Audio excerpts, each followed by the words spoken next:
और बात करते हैं प्रधानमंत्री मोदी के दक्षिण दौरे की, जहां अभी वो हैदराबाद में रोड शो कर रहे हैं।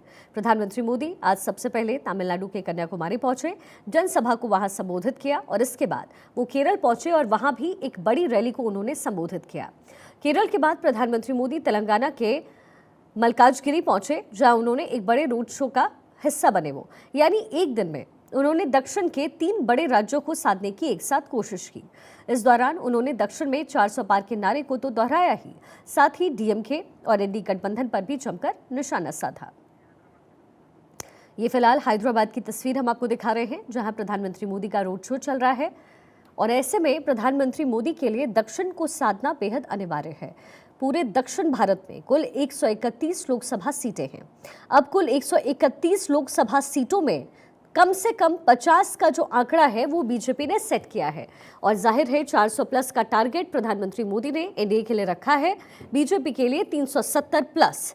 अब 370 प्लस और 400 प्लस के उस आंकड़े को पार करने के लिए दक्षिण की सीटों को साधना जरूरी है।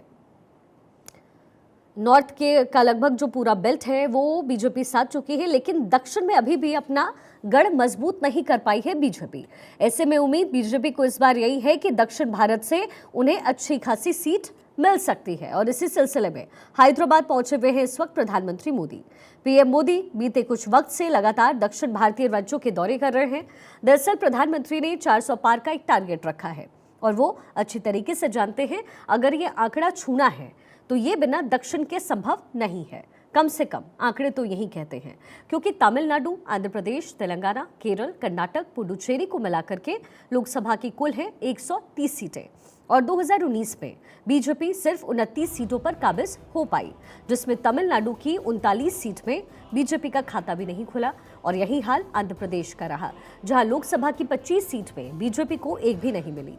केरल की 20 में बीजेपी एक भी सीट नहीं जीत पाई, यानी इन 3 राज्यों में तो बीजेपी का खाता ही नहीं खुला, जबकि तेलंगाना की 17 में बीजेपी 4 जीतने में कामयाब रही। हालांकि कर्नाटक में पार्टी ने शानदार प्रदर्शन जरूर किया और कुल 28 में से 25 सीटें बीजेपी ने उस समय हासिल की। अब इस आंकड़े की तुलना बीजेपी की परफॉर्मेंस से करते हैं। लोकसभा चुनाव 2019 में बीजेपी को अकेले दम पर 303 सीटें मिली, जिसमें से ज्यादातर हिस्सा हिंदी पट्टी के राज्यों का रहा।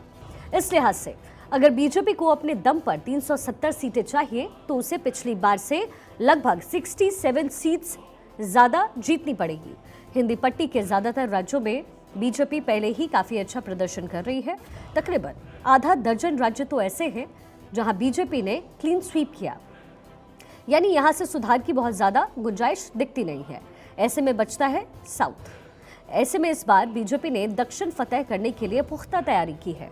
आंध्र प्रदेश में जहां बीजेपी ने चंद्रबाबू नायडू की टीडीपी और पवन कल्याण की जनसेना के साथ गठबंधन किया, तो वहीं तमिलनाडु में बीजेपी के एआईडीएमके के साथ गठबंधन की भी संभावनाएं हैं।